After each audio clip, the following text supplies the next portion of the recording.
Okay, I guess I'm back for a little while. I feel like I've been gone for forever, and I'm finally going to get some streaming in because I think my schedule has finally gotten consistent enough that I can do that. Um, I don't know how long it's going to remain that consistent because I've got to go back to work in like a month, but I'm going to see what I can do. Um, I think I've got everything I need, so let's go over here. So yeah, I'm gonna try and start streaming a little more regularly. My basic plan is that I will get all my morning stuff done and all my chores, and then come down here from post lunch until about 4 o'clock. Stream, I guess, for hour and a half, 2 hours, and then I'll head back upstairs and exercise. So hopefully that will kind of fill out my days, because I got way into doing a bunch of things that weren't exactly that, and I got pretty lazy and obsessed with some other things. So I'm back, I guess. One of the first things I'd like to show, even though it's nowhere near done, is I saw a 3D printed Land Raider done entirely in filament, and I was so impressed with how it turned out that I decided, you know what, I'm going to try the same thing. So I 3D printed this Vindicator tank, and honestly right now it's kind of funny looking because it looks like it was carved out of a bar of soap, which I think is fantastic.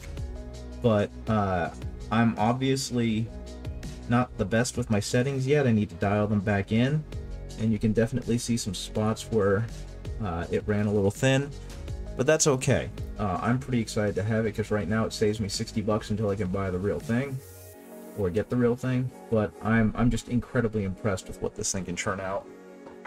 I also went ahead and got myself the Leviathan box set, and I've been steadily working my way through those models. The one that I love the new Terminators, I love how they look, I love the new Tyranids and whatnot, but probably my favorite model is this one, which I have just touched up. This is the Leviathan Captain, and I really like how this guy looks, and I'm pretty happy with him. I think I'm done painting him for now. I might do a little bit more on the face, because right now the face is kind of reading as way too pink, and he looks kind of jaundiced, but that's a-okay.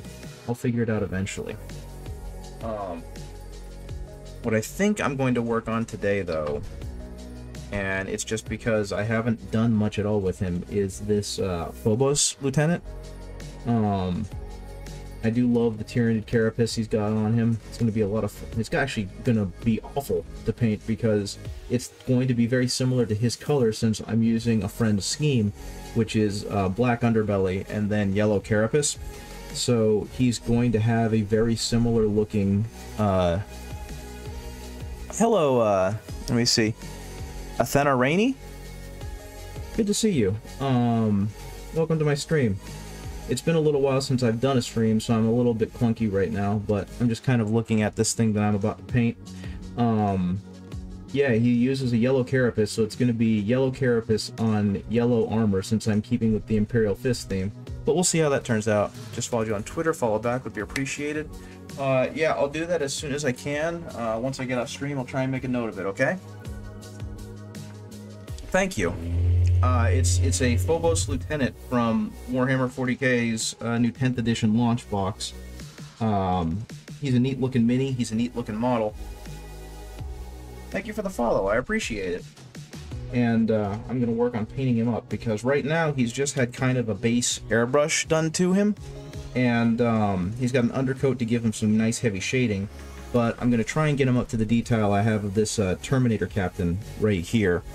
So there's going to be a lot more volumetric shading and a lot more detail work I'm going to need to do to get him there. But that's kind of all I'm doing for the stream. It's just kind of a paint and hang out stream. So yeah, that's what's going on. But I will definitely go ahead and give you a follow once I get off stream, which should be in a couple of hours, since I'm only going to be here until about 4 p.m. Eastern Time. Now, already one thing I got to get used to again is painting from this distance, because I've been spending a lot more time with my wife, and that's meant painting from a completely different and honestly far more comfortable angle. And I've got to get used to painting in front of the camera again. And also, hopefully not blurring out what I'm doing with the autofocus. So yeah, we're going to do that. Just going to fill in some of the body glove he's got on underneath.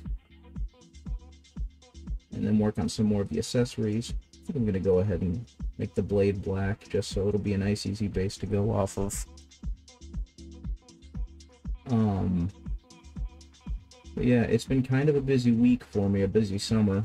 Got off work on the second week of June, and then almost immediately hopped out to a convention for my wife so she could table there, and then immediately the next weekend hopped back out to go visit her family down in North Carolina.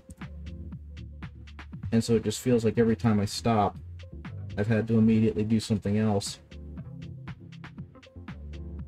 So I haven't really had a whole lot of time to sit down and think about streaming, or had the energy to do so. Hopefully, over the next couple of weeks, I'll be able to get into more of a routine that will really allow me to do this more often, because I do enjoy painting and streaming.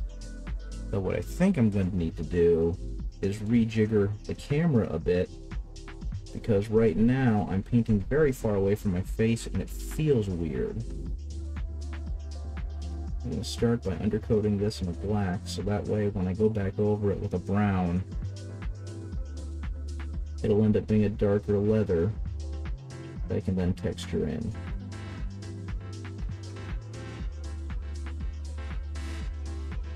Okay, so we're going to do this. Something else I've also been doing in my free time, I promised myself that I wasn't just going to spend my entire summer down here in the basement, and by and large that's come into fruition. And one of the things that I said is that I was going to try and get chores done in the morning and have lunch and then head down here. And usually when I come down here, I'm not really in the mood to stream, so I have been painting, but when I ran out of chores to do, I decided I was going to use that time to teach myself a skill. So something I have been working on over the past few weeks, well, not past few weeks, that's an exaggeration, over the last week or so, has been Blender. And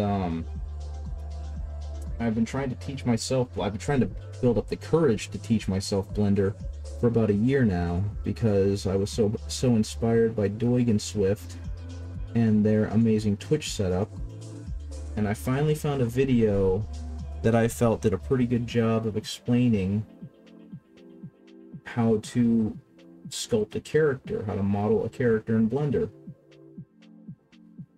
And so I used that and managed to make my own little Twitch avatar. And now, I guess I'd call him a VTuber? And now my next goal is going to be to animate him so that he can run and jump and do things. Because so far, all I've really done with him is put him into a persistent world in Unity, once again following lessons from Doig and Swift, and he can T-pose glide his way on the stage. But that's it. That's all he's really got going for him right now.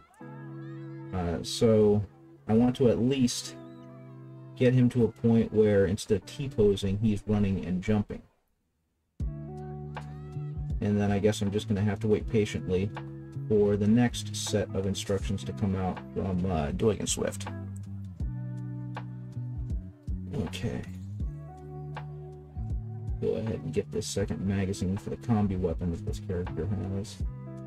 The new designs are really... I've been kind of back and forth on them, because I really didn't like the Primaris designs, and I still really don't like the Primaris designs for the Space Marine models, but I gotta say, they're getting closer to being incredibly appealing. Like, they just released the new Stern Guard veterans, with their, most of them have combi bolters, or Stern Guard heavy bolters, or whatever else you want to call them. And I still think that the scalloped knees on the Space Marines look really weird. It's not my favorite look. I understand why it's there. It's good practical armor sense, I guess. But I think they look very silly. And the new proportions, while technically more realistic, don't quite look right to me. So I'm still kind of not fond of the Primaris line. But I will say, what they've done with the bolters and the combi weapons has been fantastic. I really like how the newer combi weapons have an overslung bolter magazine and then the underslung weapon, which is kind of the opposite of how it used to look.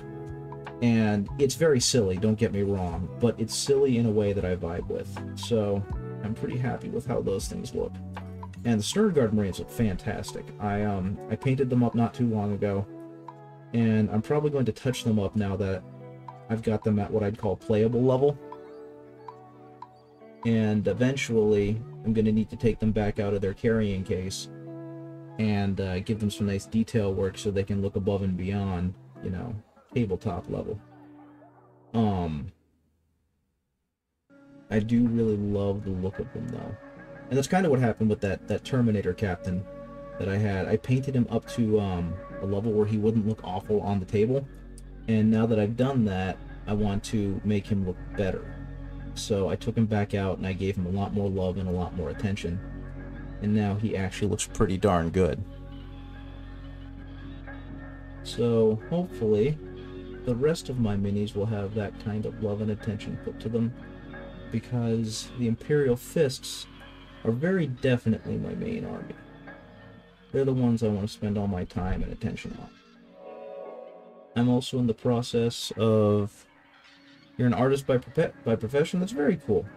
I'm not by profession, I'm a school teacher. I'm just kind of doing this because I enjoy the hobby. What kind of art do you do?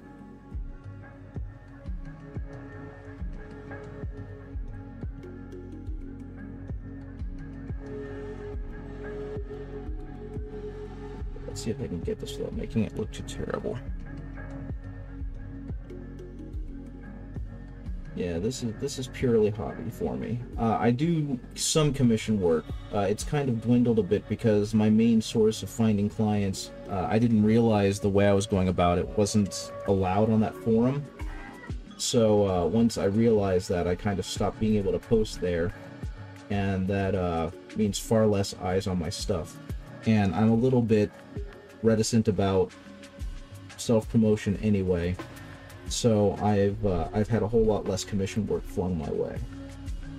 Started as a sketch artist, now I'm a digital artist. That's really neat. My wife does stuff like that. She's an independent artist who right now is working on trying to break into the comic industry. Oh, you're a freelancer? Yeah. That's the same kind of stuff my wife is doing.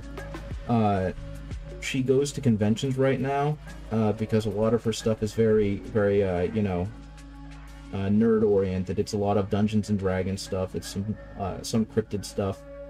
But yeah, she's trying to kind of break into that industry, and really hopes to be able to get her stuff published. Right now, she's self-published online. She's got a webcomic that's been going for just now 3 years, I believe. And other than a couple of life occasions like getting married to me and moving into our current house, she's been incredibly consistent with updates. You work for 2 companies as well to make stuff out for their client? That's really cool. Yeah, I think she was considering doing something like that because it was a way to get more income, because right now the convention scene ain't exactly popping in terms of helping her pull in, a livable wage, livable earnings. And so she was contacted in Chicago when we went to the convention there by a company that kind of has like an artist database, and then people who need or want an artist can go through their profiles of, here are the artists we have on in our list. Here's our list of artists, and then they can try and hire them out. And that unfortunately hasn't seemed to go anywhere yet. She was also contacted by an independent tabletop role-playing game called Necrobiotic, and they wanted her to do a comic for them and started doing character work with her and trying to get some character concepts down. And she did some of that for them, and then she never heard from them again. Wanted to ask her to make her some cool stuff for the stream. Because she's busy enough as is, is pretty much the reason.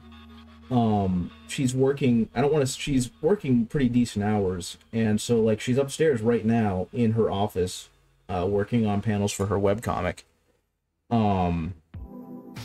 At some point, I might ask her to, but I wouldn't feel right doing so without, paying her.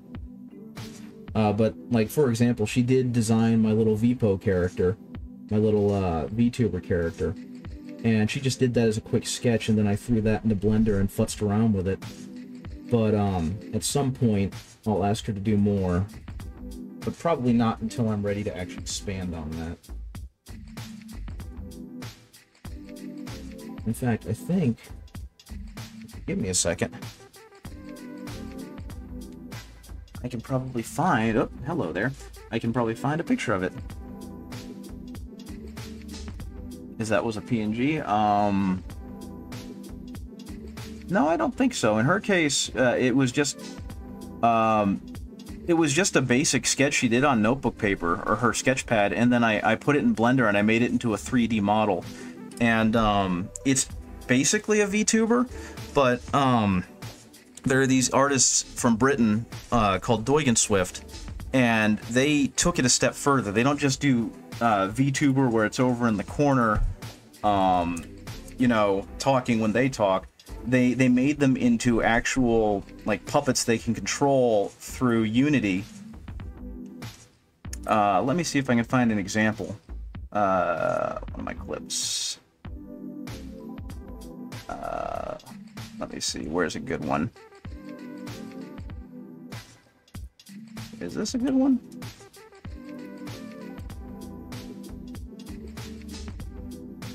Yep, there we go. One moment. Oh, you know about that? Okay. Yeah, I think they're really cool, and I like the idea. So, like, he built an airship for these two characters to run around in. Do I want to see some of your previous work? Sure, why not? If you have a link that you can post it onto, I can throw it up in an independent window and look at it and go, oh, how cool is that?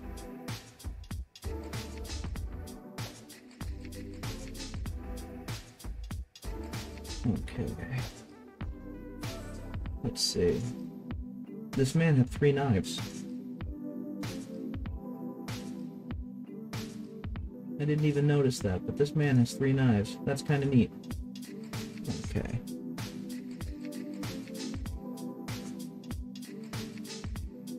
So that's gonna go there. I think that's metal, so I'm gonna go ahead, just blocking in a lot of black color right now, so I can go back over it with another color.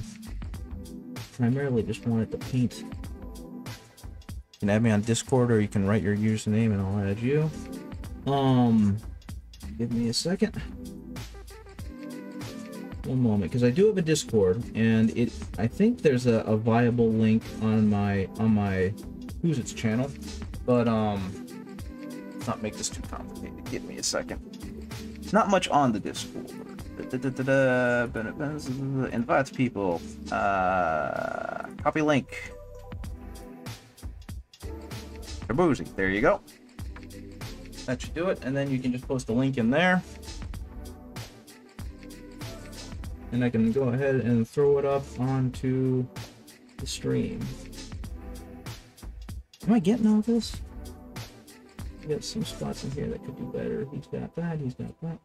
I suppose I should go ahead and do his little breather in the same black. Already a message. Yep, there you are. Hello. Let's go ahead and get some more grenade. Paint some of the grenade stuff in. Not the biggest fan of the Phobos armor. I don't like the tactical look it's got going for it, which is weird to say, but I've always found that taking away the chonk on a Space Marine makes it no longer look like a Space Marine from 40k. It kind of just makes it look like any other model from any other system. And maybe I'm just overreacting because I really like the Fat Marine look that the Mark 7 armor, tactical armor had, but I'm not overly fond of the new look. Just sent me a friend request. There you go. Pending. Sure, why not?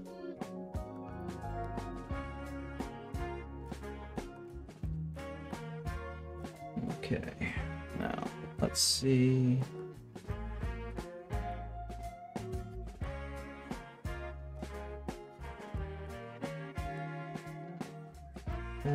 Let's go ahead and get the antenna. But yeah, definitely think taking away the chonk on the Marine makes them look less Warhammer 40k, makes them look a lot more generic sci-fi army. I have my portfolio, but I'm sending you some stuff I recently made. Okay, cool. Thank you. I heard the beep, so I suppose I will look at it in a second. Let me finish getting this guy's Mortal Kombat mask he's got going on here. What they call in the 40k a rebreather.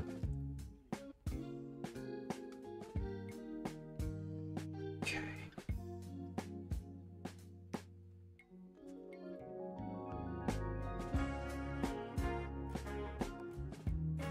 Okay, there that is. One new message. It got a wave. Okay. There we go.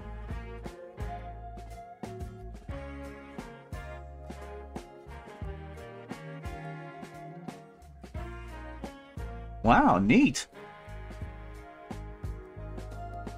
You've got a lot of stuff going on here.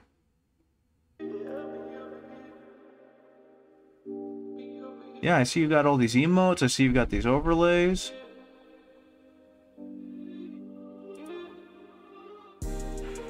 Good job keeping the watermark on there, too.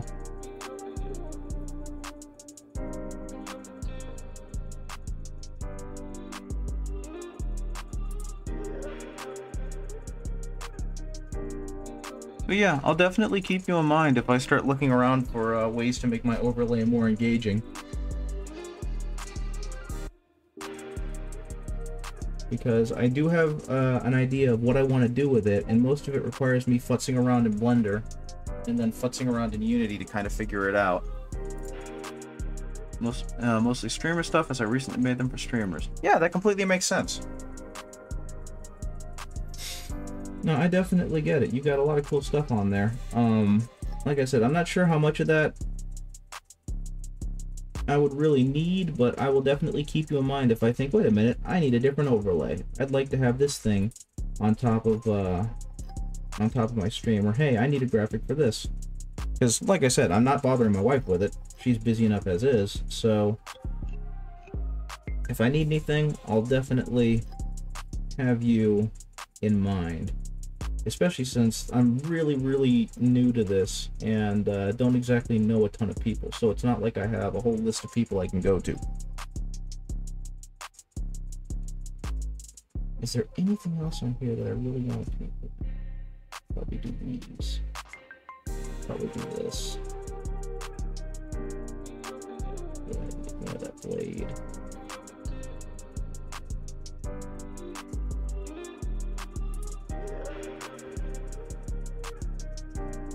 Okay, I think, nope, right under there, right in the little cup. I think that's about all the black that I kind of need to block in, and now I can move on to other colors. Let's go ahead. Yep, that's true, I appreciate it. You are definitely here for now. Okay. Can do and will do.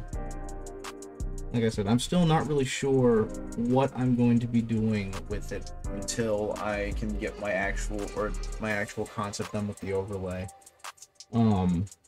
So until then, I'm kind of in a holding pattern. All I really want right now, and all I really need right now, is a large screen to kind of show the detail of the paint job. I'm using my cell phone as a camera, because I don't have the money to purchase a nicer one. So it's all kind of contingent on having as large a screen as possible to have as much detail as possible. At least that's how I'm thinking about it. Go ahead and get some of that in there. Go ahead and get some of that in there. Like GoPro? No, better. I do have a GoPro, even though it's kind of old and janky. I'm looking to get something like a Canon EOS or a newer Pentax, because I want to get a good DSLR that I can actually with a good capture card, so that I can actually get some very high resolution, rapid focus. Hey Snow Twig, how's it going? Some really good shots, because otherwise I start having problems. Like with this one, if I start painting one way, you suddenly get my hand. Thanks, Snow Twig. This is from the new Indomitus set, or not the Indomitus set, the Leviathan set that just came out, and so it's Space Marines versus Tyranids. But yeah, at some point I'll actually go ahead and have the money to buy that kind of camera, and that'll really help with showing off the details of some of these guys.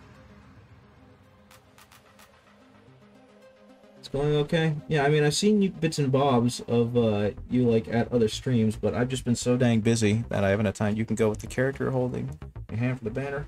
Not really the visual I'm going for. I don't really know what I want to do for my banner, but I don't think it's going to actually have any of these guys on it, especially because this is all Copyright Games Workshop, and I really don't want to get in trouble with them. And also, like I've mentioned before, I'm not overly fond of the Phobos look. I think it's kind of a doofy looking armor, but that's neither here nor there. I'm just painting this guy because I'm running low on the characters I need to paint from this range, and I want to get them done before moving on to another project, because I've had really bad squirrel brain, and so I can't seem to. A lot of mini characters in the background you're holding in one hand. Oh, okay, I got you. I've been okay. June was kind of a mess for me, scheduling wise, and I was just too tired to really stream, but I'm not anymore. And you're not wrong, I could do that. For my banners, I do have a bunch of other guys that are kind of in my portfolio that I could use as part of my banner, but like I said, just really not sure yet. I think I more want to lean into whatever I end up doing for the animata, or the overlay I end up making visually. And until then, I don't really have a whole lot of interest in sprucing up my overlay, or my graphical presentation. But yeah, I got really busy over the over June, and that left me too exhausted to really stream. And now things have kind of settled in, so I should be able to stream a little more often during the weekdays, after what essentially amounts to my lunchtime. What do you want, and how do you want it to be? Like I said, I'm not really sure yet. I've designed the character, Little Frogman, and that's about it. I haven't really thought about it beyond that. And so eventually I will, and when I do, I'll have a better idea visually of what I want it to look like.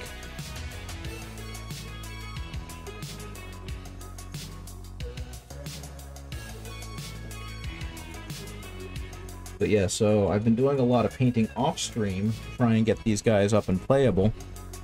And for the most part I've succeeded, but I've left some that I just wasn't using until the very last minute, and that's kind of where I am right now with like this guy, for example,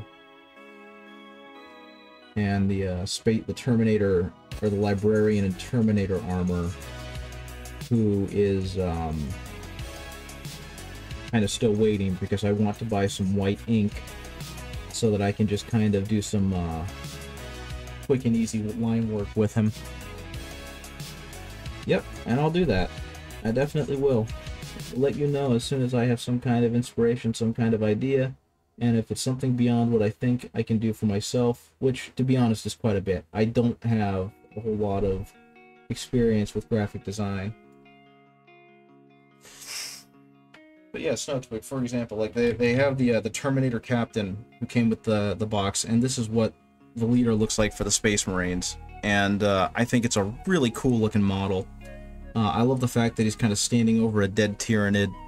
I gave him a kind of a spruced up paint job because I realized I had just gotten him up and ready to play, and I wanted to do more. So now I've got him, you know, up to like I can show him off range. I also got to play some games of 10th with a couple of my friends, and one thing we found out is that one of the Imperial Fist characters who have sucked for years is suddenly a whole brick house, and he's really good. But the model for him is really old, and since it was done to the old game scale, he's really tiny. And so I don't like using him for game, because he's half the height of the new Terminator models. So it looks like a bunch of, like a group of very angry robot adults escorting their kid to the playground. Your wife is there to help you with Indiana. I'll make it. How's that? Yeah, that's definitely something that can happen. Like I said, I'm not really gonna nail anything down right now, but if she comes up with a concept and she sketches it out for me and I go, yeah, I like that, I can definitely take it to you and be like, okay, this is what I got. I clearly don't have the talent to do this. How much, we'll work something out, right? We'll work out the rate. We'll work out the prices. Okay, what else do I need to do with this guy?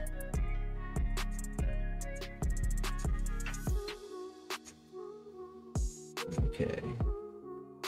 Some of that.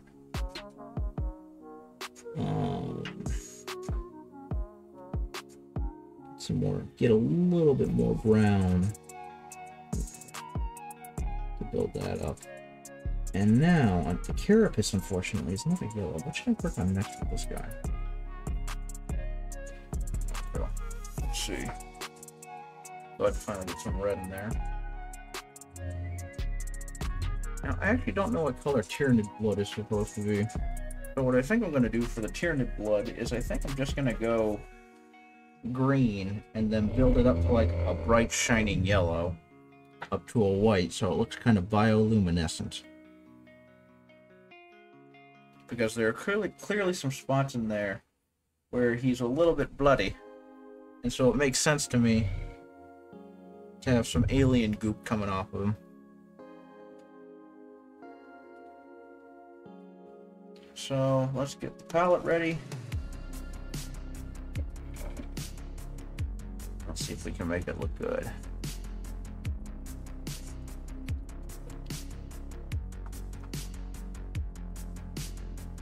Okay, so first let's go ahead and get his pauldrons into that nice red trim that the Imperial Fists third company have, because pretty much all my guys are third company.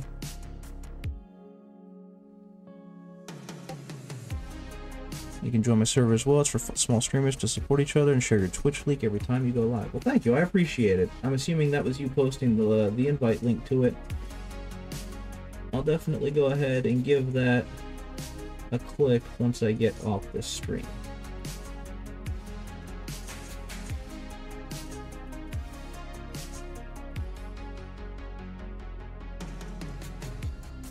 Okay. That as nice as I can. There we go.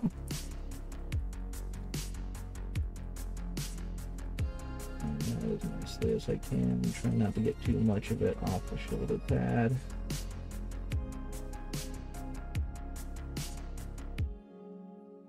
Okay, there we go.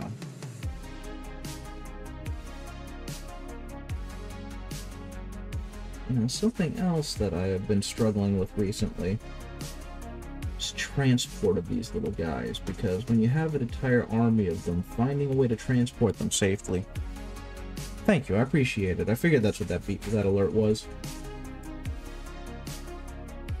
Is once you get like an army of these guys, it becomes a lot more difficult to transport them. And I've been using a magnetized system that, to be completely honest, hasn't been working very well. it's a little too fragile, so every time a bump happens or a ding happens, they go flying, and then I've got to be worried that I've broken them, which is really not that fun. So, after talking with my wife, I finally went ahead and sprung for a Games Workshop model carrier. Thank you. Thank you for complimenting the soundtrack. It is all stuff from Epidemic, which the only reason I'm using it is because Doig and Swift were using it, and they mentioned that it was one of those, you know, fair use ones, as long as you pay for the license. But yeah, the Games Workshop one is all foam-based, which I've heard a lot of people complain about because it's a hassle to take the minis out, and it's a hassle to put them back in, and if the minis have a lot of pointy bits, then they mostly get snagged on the Velcro, or not the Velcro, the foam, and then they break off. And so you're just creating a whole lot of trouble for yourself. And, but the problem is I've tried basically everything else. I've spent well over $300 on trying to find another solution where that doesn't happen. And none of it's worked. It's always been too clumsy or too fragile, or made things really inconvenient. So I finally bought one of those boxes, and it is pretty nice, and the foam can be a hassle, but the biggest problem is just that it was designed back in 2014 when their minis were a lot smaller. Yeah, one of them big expensive cases, Snow Twig. If I remember properly, it's actually the largest one, and for retail, MSRP, it's like $185 US. And I definitely didn't spend that much money on it because I bought it off of eBay. How many knives can this man have? Hey, Tobacco, how's it going? Apparently all of them. He's from the new Leviathan box, and not my favoriteest model, but he's one I haven't painted yet, so I figured I'd paint him on stream. But yeah, he apparently just brought all of them, which is even funnier when you think about it, because the man also has a giant gun strapped on his back, but he's put that aside in favor of knives.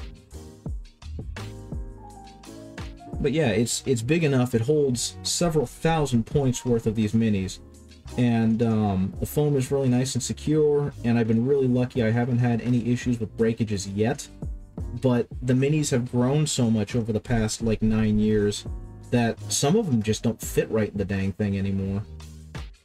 Which I suppose is an issue that I knew I was going to have. But I really like it because I feel like if I bump into something, they're not all going to go flying and have bits break off on them. I will say though, one of the other kind of problems that has popped up is that I'm really scared of putting resin 3D prints in there now. So I'm moving away from 3D printing some of the less durable bits, and more into buying actual Games Workshop plastic again, because when they were in the chronically fatigued for some reasons, but otherwise really good. I'm sorry to hear that. Hopefully it's not asthma. So you're not sure what's causing that? Could it be the weather? Could you have some new allergies to mold or something? That was awful to find out on my spot.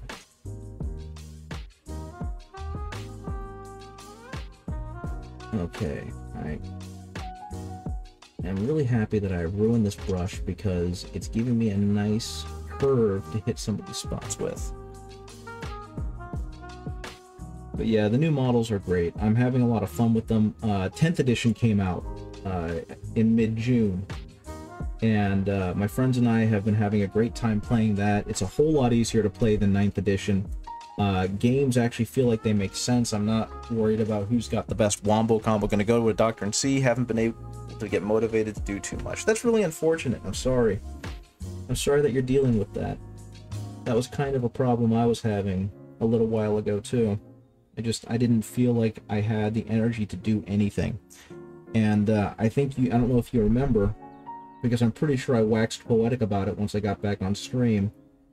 But as it turned out, it was because I was taking a blood pressure medication that was actively making my blood pressure too low and making my resting heart rate way too low.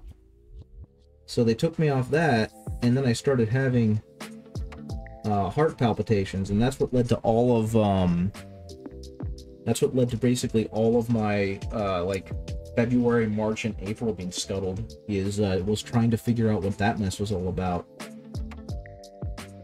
I don't remember how he did the brain bug. And that's okay. Yeah, Tabiko, I hope that you do feel better. I hope that you get this figured out.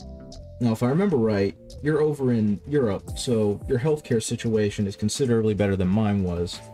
Because the only reason why I'm not totally financially destitute right now is because I have state health insurance because I work as a school teacher. I couldn't imagine having the procedures I did and being as sick as I was and not being like financially destitute right now. Oh yeah, Nady still hasn't picked up the package of Hydro. Oh my goodness! So all those chess pieces are still in the in his PO box. I would say that's unfortunate, but they should be fine since they're all painted. Like that shouldn't be a problem. So I guess he can just pick them up. They can just pick them up whenever they feel like they want it. Okay, so now I suppose. Now here I got to do the thing I'm really bad at. Thank you, I appreciate it. Yeah, no, we were worried that I was having heart problems in my mid-30s, and that that was going to be a huge issue, but it turns out to not be an issue. We had some procedures done and found out, no, your heart's fine. You got the heart of a 20-year-old, which is very impressive given that you're in your 30s. And, like, no plaque, no nothing. And so we did some more tests, and they found out, no, you just got adult asthma. Oh, okay. A friend picked them up. I said there's no rush on the package. That's absolutely fair. Because that is the case. There was no rush. It was something that I did because you paid me to do it. Okay. I have never been good at glazing because I don't have the patience to glaze. So we're going to hope that this turns out okay. Now, I will say, I'm kind of excited to show y'all another model, just because I think it's stupid and funny. And I think actually, no, I'm going to let that dry.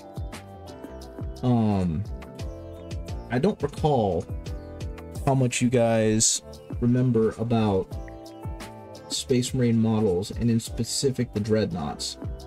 But the big walking coffins, like the heavy armored assault walkers that look really stupid. And they have one that's called a Redemptor Dreadnought, which is bigger and looks kind of like it's got a beer gut and looks kind of silly. For the 10th edition release, they created a throwback to the original Dreadnought model in terms of its loadout, because the original Dreadnought, when it came out way back in 1990 something, it had a laser cannon, a las cannon on one side and a missile pod on the other, which looks really silly when you realize it's a cardboard box with legs. And they made a new one for it, but in the Redemptor style, called the Ballistus Dreadnought. And the Ballistus Dreadnought is a Redemptor with a las cannon arm and a missile pod arm. And he came with the box set. And he looks even dumber than the original ones. Okay, give me a second. I'm gonna let that dry. Let me get this guy out. You guys.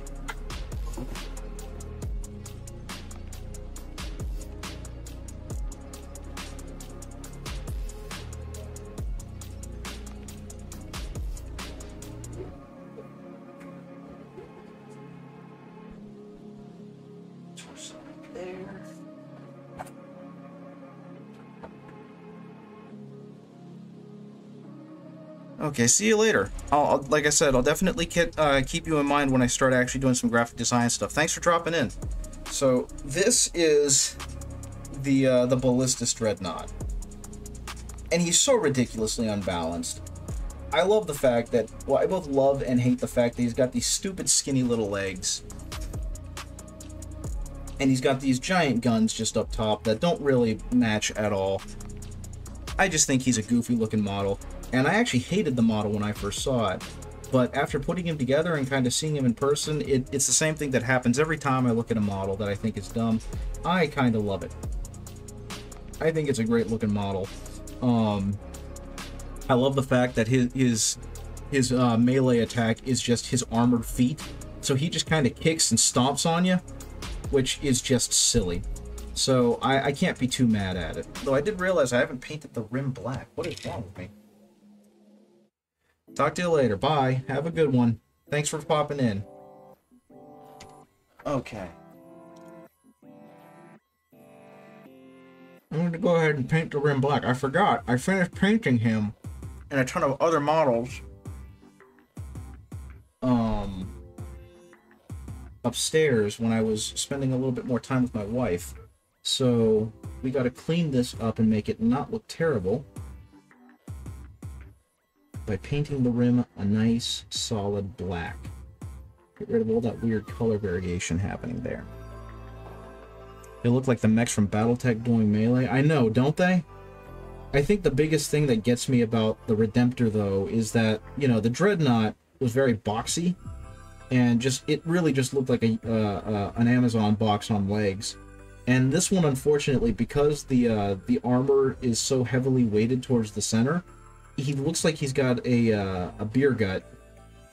He just looks like a chubby old man. And so that's where I struggle with the Redemptor, or with the newer Dreadnoughts, the Primaris Dreadnoughts, is they just look like old men with big tummies. There we go. That brings about some much needed uniformity to the rim. Because like you can really see it. I also magnetized him for easier transport. That way he's a lot easier to carry around. You can see that they really have kind of a gut going on. And the profile is just not as nice. I've shown him multiple times now, Tabiko, but I'll show you too. This is the Terminator Captain that came with the box. I'm increasingly in love with Terminator models because of just how ridiculously like large they are, and I really love this guy as a centerpiece model. I had a lot of fun painting him, and I just love the dynamic pose. I liked it so much that I tried to make a kit bash of Captain Lysander, who is not a tremendously good-looking model. Like, the old-school model of Captain Lysander is very old. The most recent one they have of him is a fine-cast version of a pewter mini from way back when. And let me see, where'd it go? Window capture? Captain Lysander, yep, there he is.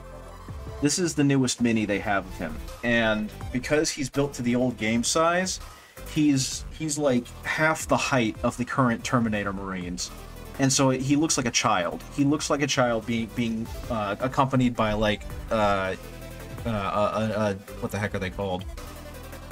I forget. A daycare provider or a babysitter. And so I don't really like... I like the mini. I have the mini. He was fun to paint, but I don't like how tiny he is. So I ended up trying to 3D print a version using this as the base. And I gave him the Hand of Dorn, so he has the right hammer. I gave him an Imperial Fish Shield. But they're so darn flimsy in the foam that I'm kind of scared to actually bring him anywhere. So I think this is just going to be a paint job. I don't think I'm actually going to use him in a game or anything, or try and transport him around. What I am going to do is keep working on this guy, because I want to get this model done so he's not in the painting queue. I've been in a position where I've had way too many models to paint, and I keep trying to add more because more projects keep, you know, catching my eye, and I keep wanting to do them. Like, I don't know if you were at the last community day for Doigan Swift, but I've started doing an orky, like, pop culture themed army, and now I want to start spending money and buying into that, which I don't have the money for. But it looks like a lot of fun, so I'm having to resist that urge. And at the same time, I still have some things I want to buy for my Death Guard. I still have some things that I want to get for my Space Marine army, especially now that more of the model line is viable in game because they've made the game a whole lot less restrictive. There's a lot of things I want to do, and I'm trying to stop myself, and one of the ways that I've decided to stop myself is by kind of forcing myself to work on my painting queue and my pile of shame before I move on. So the next couple of streams, which I'm pretty sure, yeah, the Akira Orc, the Orkira, the biggest game store in Finland, game store chain is Finland having a sale. The Adeptus Mechanicus Combat Patrol is €98 instead of 108. That's really cool because the Adeptus Mechanicus are awesome. That's the one that comes with the big spider tank, right? Yeah, that's such a great looking model. My friend plays Adeptus Mechanicus. They've got a new mechanic, which I greatly appreciate because their old mechanic, while neat, was an absolute mess to try and play. Yeah, I did have the Akira Orc. I had Orkira. I've mentioned that a few times now. So I want to do more with that, but each of the vehicles are like $60, $70, and I don't have that kind of money. It kind of looks like an M13 or an M113 on legs from the pic. Yeah, that's basically it. It's a neat model. My buddy has one. I really love it. But playing the Adeptus Mechanicus really sucked in 9th edition because not only did you have to remember whatever army faction rules it had, you had to remember that each of them. What the heck? One moment, please. Oh, that's potential spam. I don't need you. Come on, slide back, slide back, slide back. There we go. Yeah. So it was a lot of mental load to try and play the AdMech, and it just was not particularly fun. And the new system for the AdMech is considerably better. It's considerably cleaner. They don't have anywhere near as many stacking buffs, which makes them a whole lot easier to play. Though I will say, I do really like their new army system, their new army thing, because you know, when you start playing a game, you have deployment zones where all of the troops are placed, your army is placed, and you face off. And the AdMech's missions reward them for staying in their own deployment zone, and also for taking the opponent's deployment zone. And it's like, well, how are you supposed to take the opponent's deployment zone when you can't leave yours? And the answer is that they have at the beginning of every turn, they have a radiation bombardment of the enemy's deployment zone. And so the enemies have a choice where they can either hunker down and their models become battle shocked, which means they can't do anywhere near as much, or they take damage. And so it really encourages the enemies to kind of charge out of their deployment zone and go into no man's land, which is then made better for the AdMech because usually in no man's land you want to try and find cover and shoot at the other guy, but the AdMech have a ton of army abilities that allow them to ignore cover bonuses. So they can force the enemy into no man's land via their stratagem, and then have a bunch of their flying guys and deep strike guys, you know, show up in the enemy deployment zone, and then pincer them,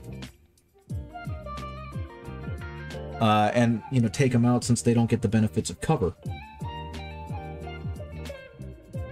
So it really works out nicely, and it creates a really cool, different way to play the AdMech that don't require you to remember 8 million different strategies and you know, army abilities. So I'm pretty jazzed at how much easier that's become. I will say, though, the only problem with the AdMech is that they're kind of a horde army. So that combat patrol is going to be nice, especially with the new way that they have you playing in 10th edition, because they have a whole not separate, but a whole different on-ramp now called combat patrol. And so if you buy that box,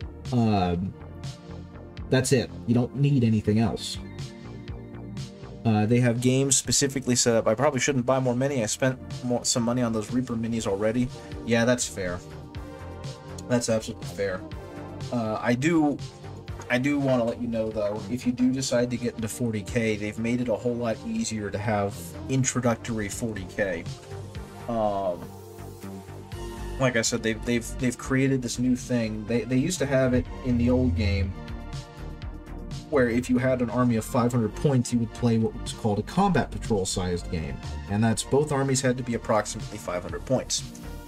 And the only problem with the combat patrol boxes is they weren't always guaranteed to be 500 points. They were supposedly around 25 power level, which was an alternate, more casual way to measure your army's power, but no one really did that, so it was a moot point. But when you had, like, the Custodes Combat Patrol and the Imperial Guard Combat Patrol, it was a severe imbalance, because the Imperial Guard Combat Patrol pushes out to be around, I think 300, 400 points, and the Adeptus Custodes Combat Patrol is like 800. So it just wasn't really fair. You couldn't just take the box and play in a balanced game against someone else who got a different box from a different army.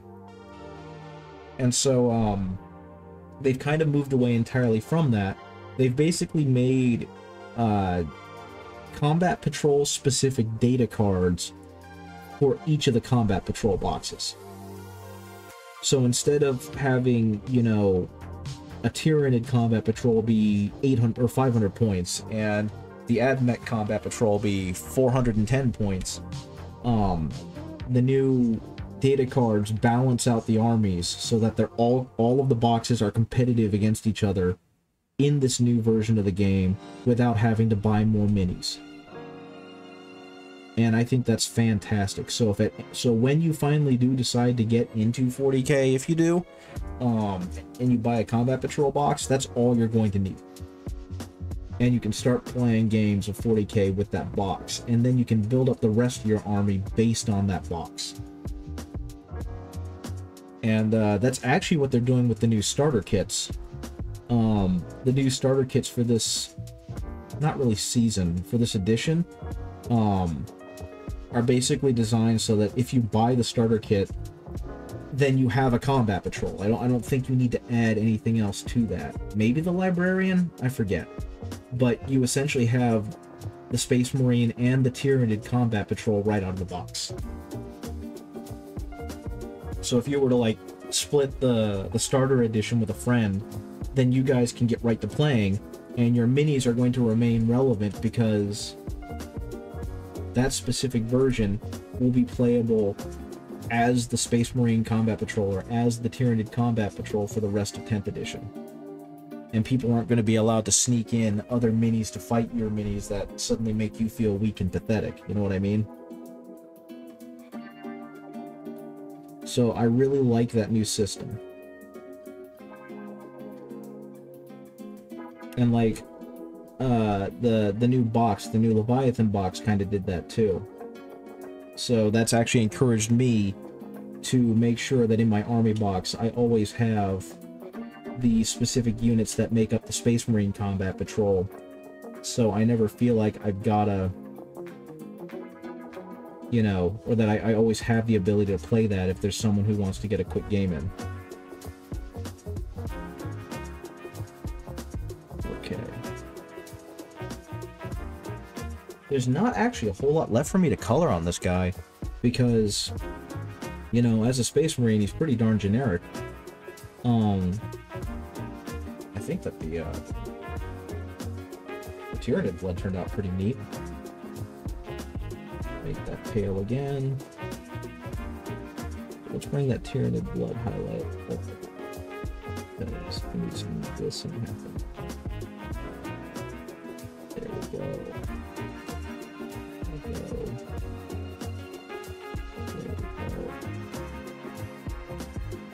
There we go.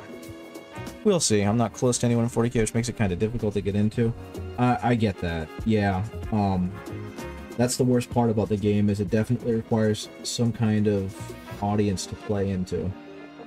And I'm not saying that you should or that you have to. If you just like painting and collecting the models, or whatever, then that's cool too. Or if you don't, if that doesn't really interest you, that's fine. You know, I'm sorry that you're not near anyone who could potentially get into the game with you. This edition has been remarkably better than the last one, and so I'm really happy that it's made it easier for newer players to get into it. That was apparently one of their mission statements when they first made this edition, when we were designing it, was that Ninth felt like it was far too complicated. And trying to get someone into Ninth always felt like a slog to get through because you needed to do X, Y, Z, and all the other steps. So with this one, they tried to make it so that that was not the case.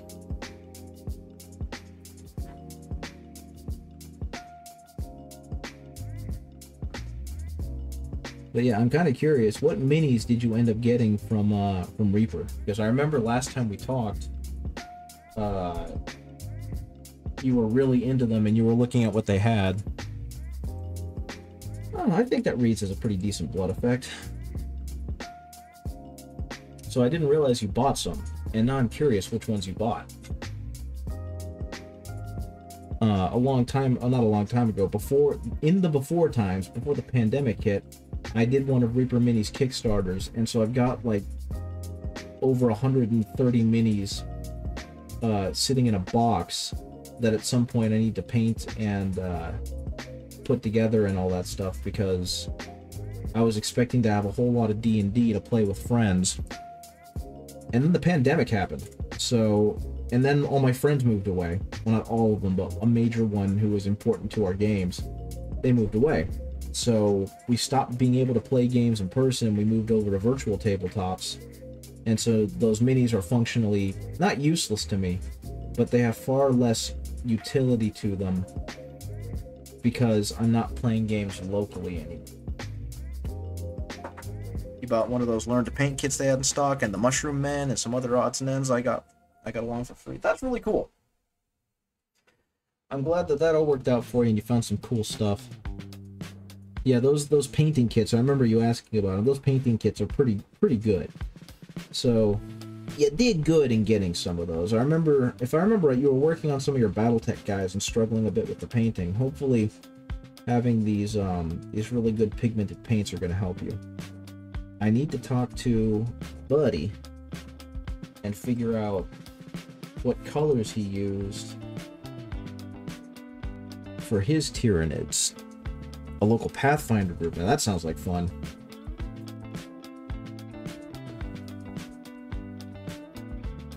If at any point you want to do a Hero Forge mini, just remember that I can print it and paint it for you.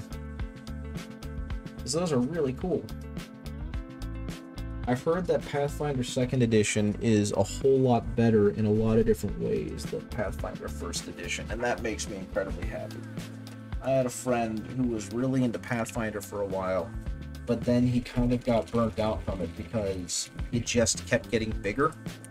And so he kept having to, it felt like he had to do homework when he had to start learning all these other things that all these other characters could do.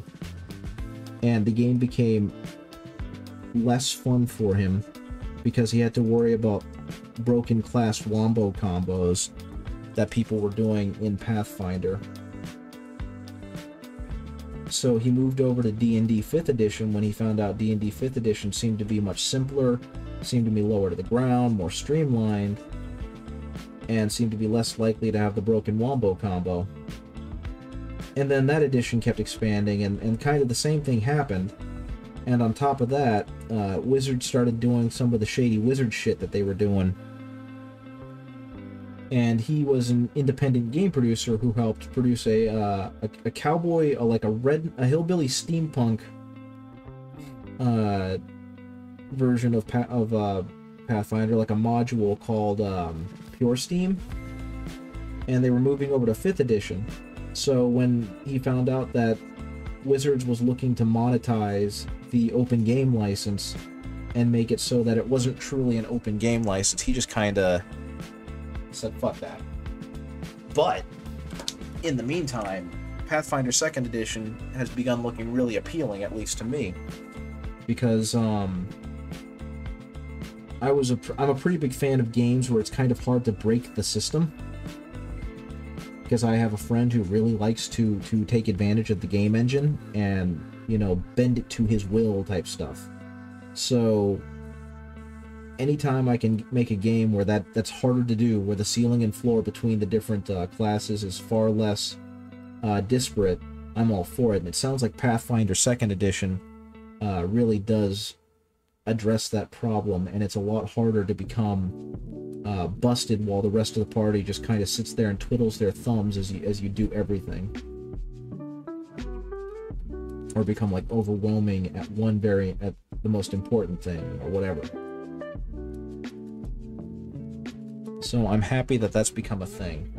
Yeah, Wizards of the Coast really has given themselves a pretty horrible track record recently, and it's made them look really bad. It's going to be a forever joke that they're going to send the Pinkertons after you for just about anything. So yeah, Wizards kind of shot themselves in the foot there. Though admittedly, they're making so much money hand over fist with stuff like Critical Role and their different campaign modules and all that stuff that I don't think that negative publicity bothers them too much.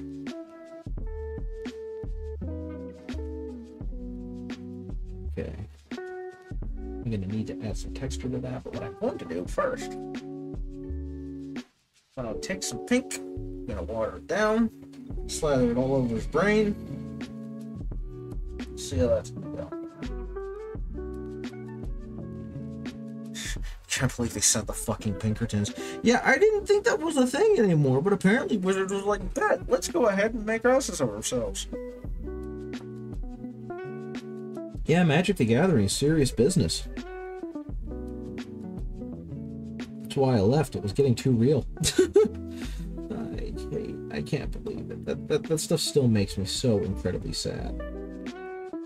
Okay, this pink is way too vibrant for what I was going to go for.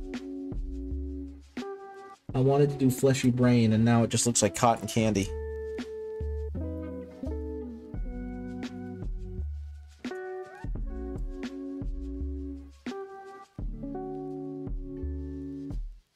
Okay. Yeah, I don't know how much you know about the Pinkertons from history class and whatnot, but my understanding of them isn't that great either. But they have a really negative view on them in general. I got way too much pink. I did not need that much pink for this guy's brain. Should also probably go ahead and do some gross little green bits oozy. Actually, no, I'm gonna let that dry is what I'm gonna let the brain candy. I know, right? The worst part about it, well, not the worst part, but the thing about it is that the model that he's stepping on, I don't remember what it's called, a nautiloid? They made 3 of them, and when you and they all have a slightly different pose with their tendrils, but when you put them all together and you play them in order, they kind of look like they're doing a little dance, and it's really adorable. So I feel kind of bad that this one had to die for a Primaris Lieutenant. Freaking Primaris Lieutenants. Someone did a thing, and they realized that the Space Marines have so many characters and so many variations on their characters and their HQs that you could theoretically and practically you could make a different captain character for the Ultramarines for all 10 of their companies, because there are so many different Ultramarines characters, and that's kind of embarrassing. Because meanwhile, you've got something like the Eldar, who got, I think it was like a 4-unit range refresh for the first time in 20 years. And it's just like, how is that fair to anyone? I don't know if you've seen the jokes, but when the new Tyranid line for this was introduced, someone took like a bit from Family Guy where Lois is giving Peter a cake. And she's like, and here's your equal attention cake, Peter. Or whatever. Because that's kind of what it feels like. Every time another army gets a new unit or gets a new thing, the Space Marines have to get something new, or else clearly it's a travesty and it's unfair. That's why I need it. I was going to do his shoulder guard. Eventually, I'm going to have to make this guy's sunburned head not look so sunburned. That first base coat's not really doing him many favors. Okay. So, lore-wise, the idea is that this lieutenant has killed some kind of important Tyranid and is wearing their bony carapace as a pauldron. And generally, that would lead to some pretty cool color combination, because it wouldn't have to match at all. You could do like they do in the box art, and you could have a purple shoulder guard to go alongside the Ultramarines colors. Or you could make it like neon green to go against whatever other colors you have. It didn't matter because it was based off of a Tyranid color, or Tyranid color scheme. But unfortunately, well, fortunately, unfortunately, my buddy wanted to do a yellow-black color scheme, so I made it have a yellow carapace and black underbody, which is kind of why I did what I did down here. And what ended up happening is now I've got these yellow armored dudes with the corpses of yellow armored Tyranids underneath. Or a crit finish. Oh, for a second I was like, oh no, it's hecked up. It's not.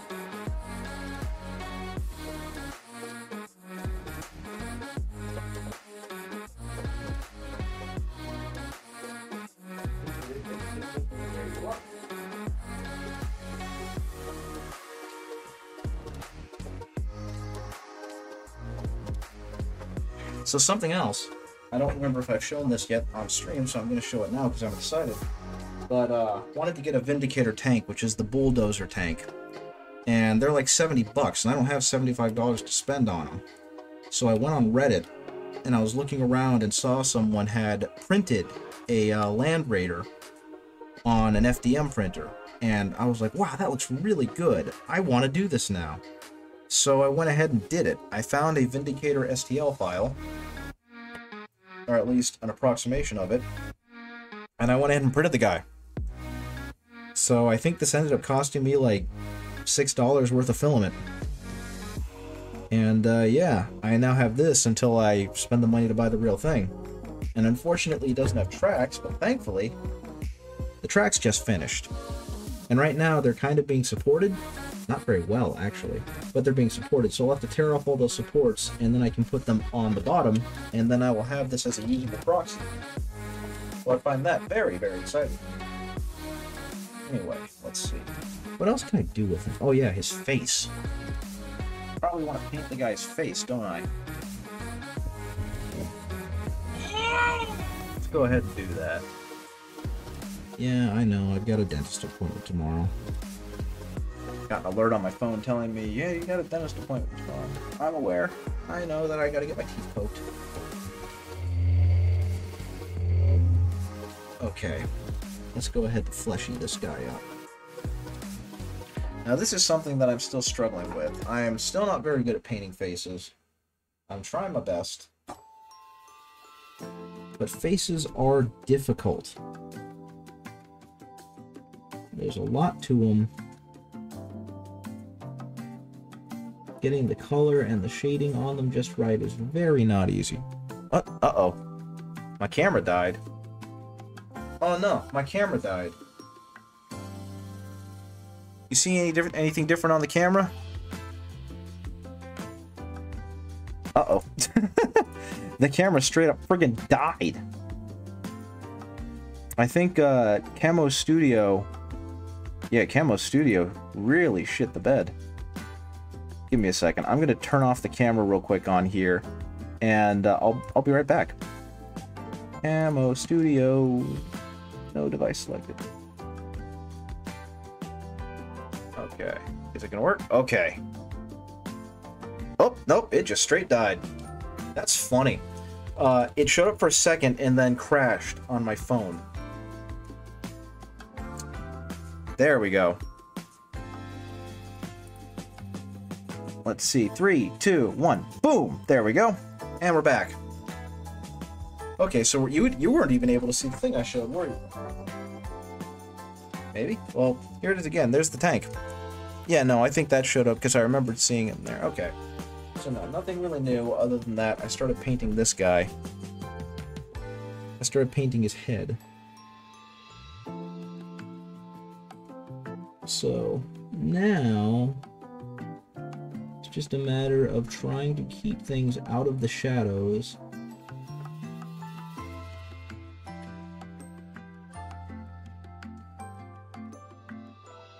Of his scar tissue.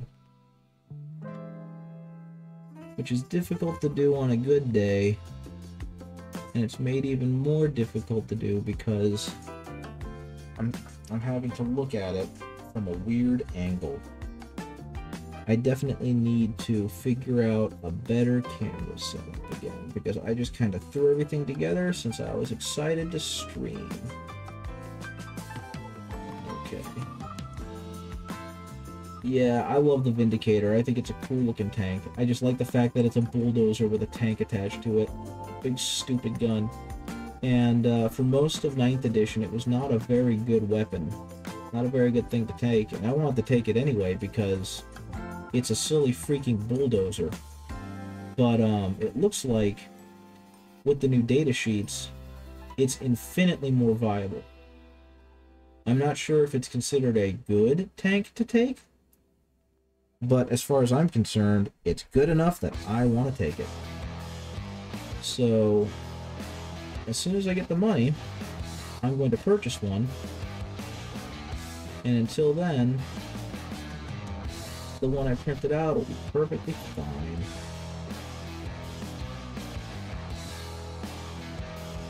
Thankfully, the owner of the store that I play at is very, very lenient about proxies. Because he's not like an official Games Workshop store. So he's not too worried about, you know, sanctioned tournaments for people running proxies. His only thing from what he told me was he doesn't want to see like an all cat girl army and someone being like, yeah, these are Tyranids. As funny as that would be. He wants it to be recognizable on the board. So hopefully that will be something that can be done. And I'm pretty sure a Vindicator proxy will be perfectly fine. Okay.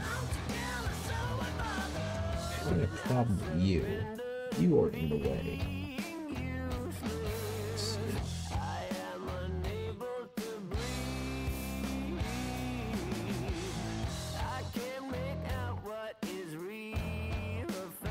The thing on the side of his head, I'm pretty sure is a service stud. Hey, Mr. Motorhead. I know, it's been a while. My summer kind of got away from me with a whole bunch of things I had to do in June. And so I was way too tired to stream. I did not have the spoons for it. And now I do. I finally got a schedule up and running that I hope I can adhere to. Which means afternoons should be open. So from about 1 or 1:30, 2 p.m. Eastern Standard Time until about 4, I will be good to go for streaming. I think that translates to like, what, 7 to 9 in GMT. Which means I should be online a lot more consistent.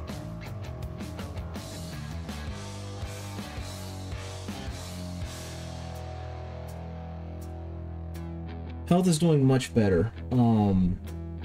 Got the asthma kind of under control.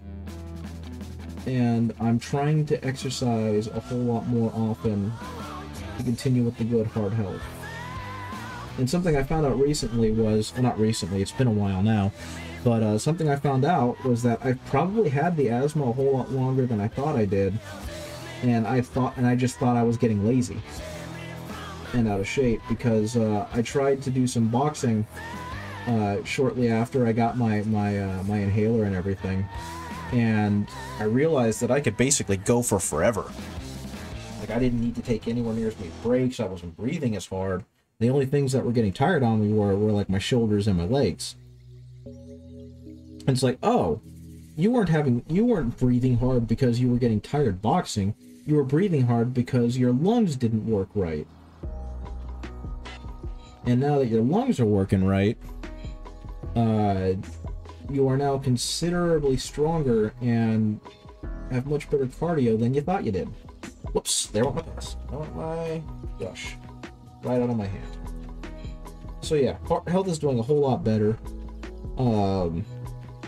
Something else that was kind of silly was I watched a TV show on Netflix a couple months ago called, or about a month ago, I guess, called Sanctuary. And I think I've talked about this before. I think I talked about this the last time I was streaming, but it was about sumo, and I've always kind of been enamored with sumo. So seeing a show that did such a great job showing off like the culture of the school and the technique and how to properly do things, I got really enamored with it, and so I started doing Shiko, which is the deep sumo stomp and squat that you normally see made fun of. And I found out a couple things. One of which is it's not really a stomp. You're not stomping as hard as you can. You're actually doing it as a leg stretch. And two was that it really, really helps your overall hip flexibility. And so now that I've been doing it for about a month, I have considerably better hip flexion, and I can almost squat ass to grass without either of my feet having to go onto my toes. And for someone who's been generally inflexible, I'm super impressed by that. What I'm also impressed with, and it might just be that the light that this guy is in, is just how nice this flesh tone has turned out. Considering I'm using colors I probably shouldn't be. But I guess that is the power of a good brush. Everything doesn't get slopped on as badly. So yeah, as you can probably tell, I got the new Leviathan box set. I've been working my way through painting these guys. I've got most of the Space Marines painted. I'm actually down to this guy and I think the Librarian in Terminator armor. And I bought a second box because I split the first box with a friend. And the second box I need to paint, or I need to assemble and paint the Tyranids. Though I had kind of a realization where I was like, do I really want to have the Tyranids? Or is it just FOMO making me want them when I could really use that money for other things? So I don't know if I'm going to assemble and paint them or if I'm going to go ahead and sell them to make some of that. I suppose I will find out later. God, that color is haunting. It's like pale and fleshy. Oh, I've already got a white out there. I can just...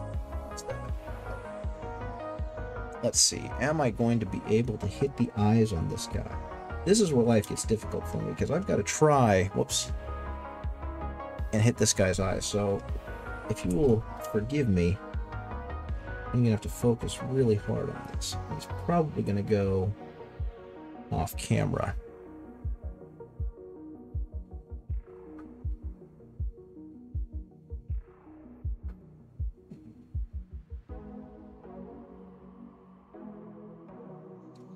Well, I ruined that. I think, though, that should be an easy one to fix. The problem is the phone that I am using, the camera. I probably ought to just zoom in digitally with the camera. I wish I had a better lens. But the camera is in the way of the light. Wow, that one I did nearly perfectly. Let's ruin it. Now I've ruined it. Awesome. No, this is a Winsor & Newton Sable. I've had it for a while. I've actually had it for a couple years. I've just been too scared to use it because it's an expensive brush. And I really don't want to ruin it. I had one that I used pretty much immediately, and because of lack of knowledge, I basically destroyed it. And I felt real bad about that, so I've been really scared of using the second copy. But yeah, this one is a Winsor & Newton Series 7 #1. Okay, that's gonna have to do. But as you can see, I guess you can see, it comes to a super fine tip, which I really enjoy. I remembered finding just on a random lookup. I'm actually gonna do his eyes later. I can't do this. On a random lookup, I found some other company who was selling like $5 sable brushes, and they were supposed to be, you know, incredibly cheap budget ones that were still viable. Like, they were still okay. And so I was going to look into getting some of those, because the sable works, or the Kolinsky sable is considerably nicer than the synthetics for getting and maintaining a fine point. But when you're too scared to use them, what's the use of having them, right? Because of their price. So I really wanted to buy some cheaper ones that I could use and save the Winsor & Newtons. Yeah, painting is definitely 100 times better with the good brush. Yeah, I honestly don't care what kind of hair it is, as long as it's better than the plastic stuff, the synthetic stuff. But I just wanted to get some other brush that wasn't synthetic, and you know, just ended up looking nicer and doing a better job than what I've been using, which in this case has been old Games Workshop layer brushes. And I have not been impressed with them. I've definitely worked on treating these this Winsor & Newton brush better when I clean it, when I mess with it, when I do things with it. I don't remember if it was you. I'm pretty sure it was you, but you explained to me that the way I was cleaning and treating my my Winsor & Newton was way off, and that I needed to be a lot more gentle with it. And so as I've been using this one, I've been keeping that in mind. And I've also only been using this one for fine details like edge highlighting and blending and, you know, what you just saw. But I'm still really scared of messing this brush up, given that it was almost a $30 brush. And to be honest, I don't have any money right now for brushes.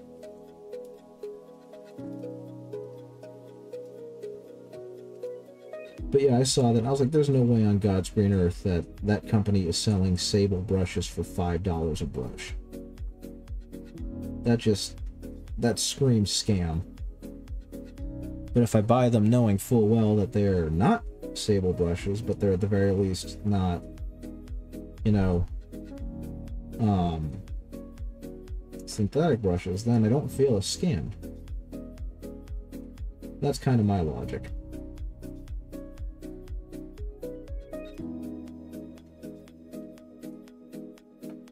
Can't be scammed if you're in on the scam, I guess. Okay, this yellow is not getting any kind of coverage, which is fine. There we go. There we go. Yeah, one thing that has surprised me is that having this finer tip definitely allows for better transitions between colors, and I think that that's really cool.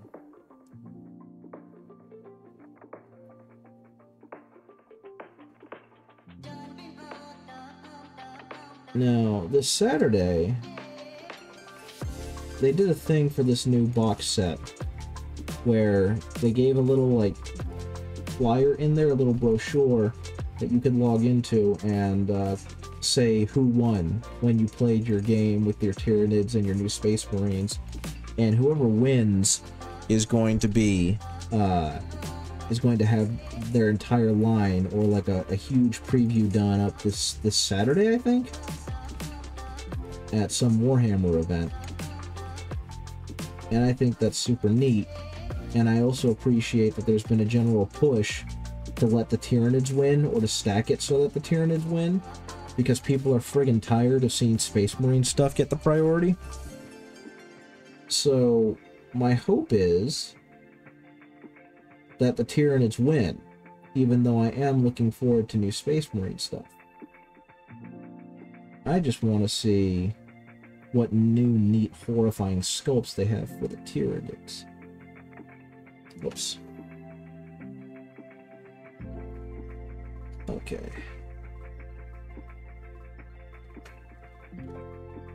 Oh, actually, before... What time is it? They're going to be great from what you've seen so far. Yeah, I know, right? I love the new Tyranids models. It's why I've been hesitant to sell the ones that I have. I'm really jazzed with how that blood came out. That actually ended up looking really good. The new Tyranid models have been universally awesome. There hasn't been a bad one yet. And I hope, I think, I believe it's going to stay that way. I can't wait to see the new ones. I'm very excited to do so. Because, I mean, we're going to see the new models eventually. I wonder what the new army is going to be this 10th edition. I hate to keep, like, bouncing even further forward instead of enjoying what's come out so far and what's going to be coming out. But I really do wonder what the new army is going to be. I know Emperor's Children's going to be one. I'm curious to see what they're going to do for these new units. I wonder if we're going to get Primarist or new scale versions of some of the chapter specific. Harlequins did get the shaft. They don't exist anymore as their own thing, do they? They've been absorbed into the Eldar Codex in a hard way, and they're really kind of just part of that now.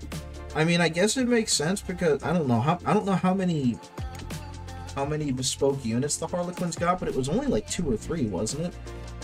So I guess trying to or having to come up with completely bespoke rules for them felt weird, especially since, yeah, they are neat. My buddy who plays Space Wolves, and he actually split the box with me to get the Tyranids because he wanted to have a bug army. He plays Harlequins. Well, he started collecting them. He didn't play them yet, but he was pretty upset to find out that they kind of got folded in. But I will say, one of the things that has kind of bugged me about this game is just that there seem to be too many freaking armies. Like, there are too many. I feel like some of them could have just remained as sub-factions. Like, I'll be honest, as much as I love the Space Marine chapters, they should have all just remained part of the main Space Marine Codex. And they should have just gotten their own bespoke rules. And same with the Chaos Marines. I love the Death Guard, I love the World Eaters, I love all of that, but giving them their own range just felt like way too much granularity. But that's entirely my thing.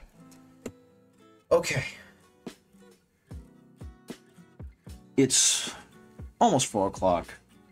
I've been doing this for about 2 hours now, and I've had a really long morning. So I think I'm going to go ahead and give it a call right now. Or call it. This is as far as I got with this guy. He started off as just kind of oversprayed, and now he looks like this, and I'm pretty jazzed with how he turned out. Got more work to do on him, which I'll probably pick back up tomorrow, but that's it. Additionally, I gotta do this guy. I'm excited to work on this Terminator Librarian because he looks really freaking cool. I love the Force Axe. I love the fact that he's going to shoot off 2 of his fingers. He's a neat looking model. I need to get some acrylic ink or some oil so I can just kind of panel line each of these little bits in white and make it look really, really good. That's going to have to be for another day. I know, right? I'm in love with the new models. I've shown them off already like 3 times on stream, but I want to do it again because I just love this model so much. I really, really like this new Terminator model. It's going to be really hard to try and check Pro Acryl out. Yeah, I've heard Pro Acryl is really good. I'm probably going to go with them when I finally do have some extra money to buy that. I'm in love with this guy.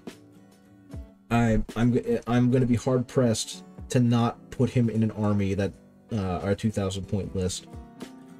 I have no use for Tor Garadon and Captain Lysander, but speaking of Tor Garadon, have you seen what Tor Garadon does in 10th edition?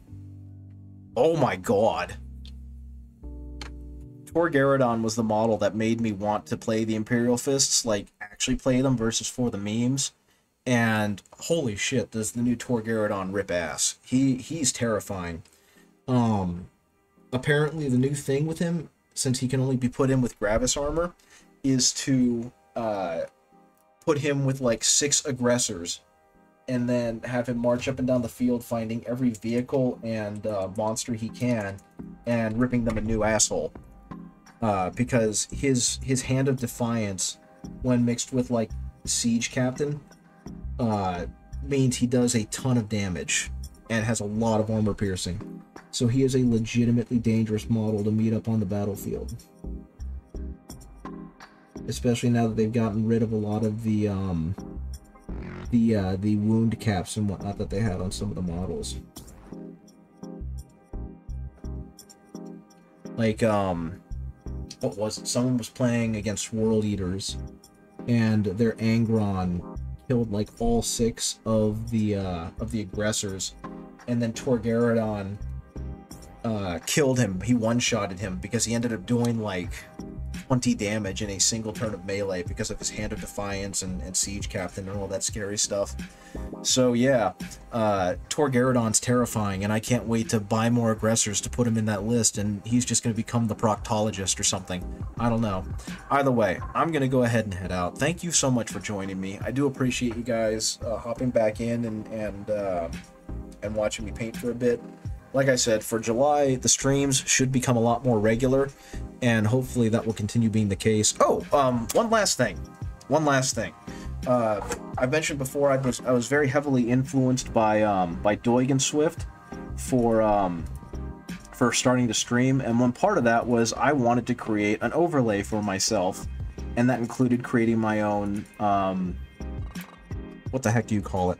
My own little character. VTuber? Yeah, VTuber, that's the word.